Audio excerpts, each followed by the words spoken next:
Imagine a world where a block of ordinary salt, the kind you might sprinkle on your food, was worth its weight in pure gold. This wasn't some fantasy. For centuries, in parts of West Africa, this was a reality. This incredible exchange was the engine of a vast, continent-spanning trade network that funneled unimaginable wealth from the heart of Africa to the Mediterranean and beyond. And at the center of it all, a group of nomadic desert warriors, driven by religious faith, would rise up to seize control of this golden highway and build an empire that stretched across 2 continents. Welcome to 10-Minute History.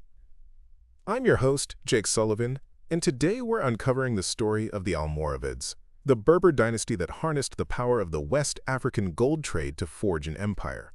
To understand the Almoravids, we first have to understand the world they emerged from. For centuries before them, the Sahara Desert wasn't a barrier, but a bustling superhighway of commerce. This was all made possible by one revolutionary innovation: the camel. Introduced to the Western Sahara around the 3rd century CE, the ship of the desert could handle long-distance travel far better than any horse, creating a stable, regular trade network from Morocco all the way to the Niger River. The essential middlemen in this network were the Berbers, the indigenous peoples of North Africa, who served as expert guides for the massive camel caravans. And the 2 commodities that fueled this entire system were gold and salt. West Africa had immense goldfields, but it was desperately short on salt, a vital mineral for preserving food and for life itself. The Mediterranean world, on the other hand, had plenty of salt, but an insatiable appetite for gold. This perfect imbalance created a massive flow of goods. Berber caravans would haul slabs of salt, glassware, and fine textiles south. In return, they traveled north with gold, ivory, and animal hides. For hundreds of years, the masters of this trade were the rulers of the Ghana Empire. Located perfectly between the Saharan salt mines to the north and the West African goldfields to the south, Ghana became an incredibly wealthy and powerful gatekeeper. Their power wasn't just based on location, it was built on a brilliant economic system. Thanks to the writings of an 11th century Arab historian named al-Bakri, we know they levied taxes on everything that passed through. Merchants paid a tax of 1 gold dinar on every load of salt they brought in, and a tax of 2 dinars on every load they took out. But the king of Ghana had an even cleverer trick to maintain his wealth. He declared that all gold nuggets found in the empire belonged to him and the crown. Merchants were only allowed to trade in gold dust. This royal monopoly did 2 things.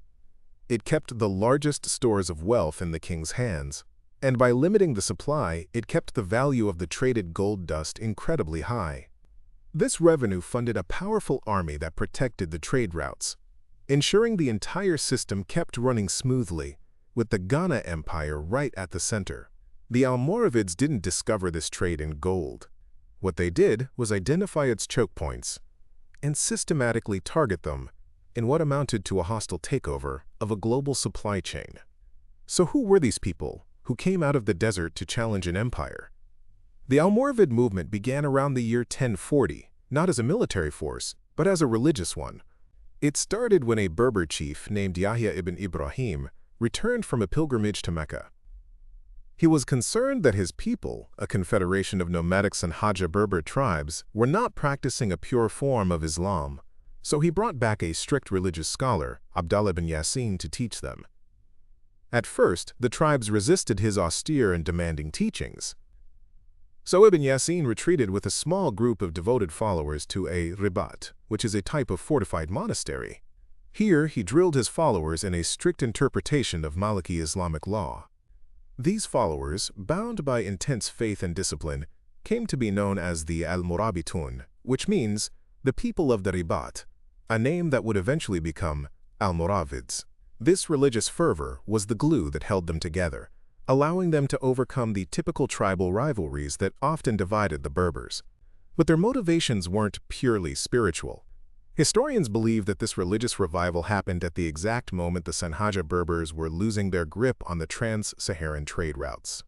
They were being squeezed by the Ghana Empire to the south and by rival Berber groups to the north. This economic pressure gave their religious mission a very real, very lucrative objective. The holy war they preached was also a strategic campaign to secure the most valuable economic asset of their time: the flow of gold. This potent combination of faith and finance transformed a small desert sect into a disciplined, fanatically loyal army, ready to build an empire. Under the brilliant military leadership of a man named Yusuf ibn Tashfin, the Almoravids launched a stunning two-pronged attack that seized both ends of the Golden Highway. First, they marched north. In 1056, they captured the crucial northern trade city of Sijil, giving them control of the Mediterranean end of the gold trade. A few years later, in 1062, they founded a new imperial capital that still exists today, the city of Marrakesh in Morocco. At the same time, they pushed south into West Africa. In 1054, they captured the town of Oued, a key trade center that had been part of the Ghana Empire. This leads us to one of the most debated events in this story: the fall of Ghana itself. For a long time, history books told a simple story of a decisive Almoravid conquest: the sack of Kumbisole, Ghana's capital, in the year 1076. But modern scholars now see a more complex picture. There may not have been a single, destructive invasion. Instead, the Almoravids' growing power and influence slowly choked the life out of the Ghana Empire. By disrupting the old routes and controlling the northern terminals, they made Ghana's capital less important. Merchants began finding new, safer routes to the east. This shift inadvertently benefited the Malinke people to the south, who were closer to newly discovered goldfields. These were the people who would go on to found the next great West African power, the legendary Mali Empire. So the Almoravids didn't destroy the gold trade. They fundamentally reorganized it, and in doing so, accidentally paved the way for an even wealthier empire to rise from Ghana's ashes. With control over the entire gold trade, from West Africa to the Mediterranean, the Almoravids had an economic superpower on their hands, and they used it brilliantly. They began minting vast quantities of high-purity gold coins called dinars. These coins weren't just money, they were propaganda. Stamped with their authority, these dinars became a symbol of Almoravid power and legitimacy across the Islamic world and even into Europe. In fact, Almoravid dinars were so pure and trusted that they have been found by archaeologists as far away as England and France, and they were often copied by European rulers. This incredible wealth allowed them to do something very popular. They cut taxes on their subjects, which helped solidify their rule and create a stable economy. And this African gold directly funded their expansion into Europe. In the late 11th century, Muslim Spain, known as Al-Andalus, was fractured into weak kingdoms that were losing ground to the Christian Reconquista. They sent a desperate plea for help to the powerful Almoravid ruler Yusuf ibn Tashfin. In 1086, he crossed the Strait of Gibraltar with his formidable army. He met the Christian forces of King Alfonso VI at the Battle of Sagrajas and won a crushing victory. This victory temporarily halted the Christian advance and brought much of Muslim Spain under Almoravid rule. This was a rare and remarkable moment in history, an African-based power exerting direct territorial control over a part of Europe. The Almoravids also left a deep cultural mark.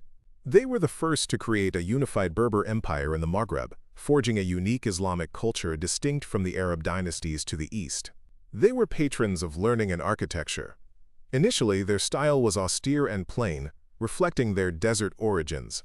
But as they absorbed the culture of Spain, they developed a unique style that blended this simplicity with ornate detail. If you ever see a picture of the intricate honeycomb-like carvings known as muqarnas in a Moroccan or Spanish mosque, you may be looking at the legacy of the Almoravids.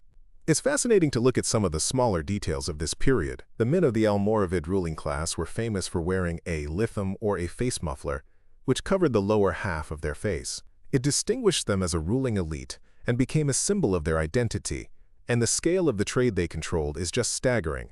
The famous traveler Ibn Battuta, writing a bit later, described joining a caravan with 1,000 camels and noted that some caravans could be as large as 12,000. Imagine a moving city of camels stretching for miles across the desert, all carrying immense wealth. The legacy of the Almoravids is still visible today. They founded the city of Marrakesh, which remains the cultural heart of Morocco. The nation of Mauritania is considered the cradle of their movement. and some tribes there still trace their lineage back to the original Almoravid Confederation. Ultimately, the Almoravid Empire proves that the desert, far from being an empty wasteland, was a dynamic incubator of history. Their story is a powerful lesson in how religious fervor, military might, and a brilliant grasp of economics can come together to reshape the world.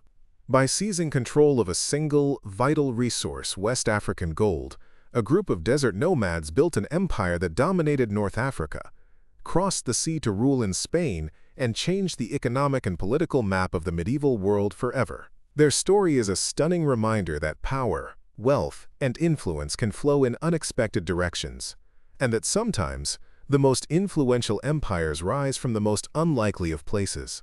So, what are your thoughts on this? Let us know down in the comments. If you found this interesting or learned something new, please give this video a like.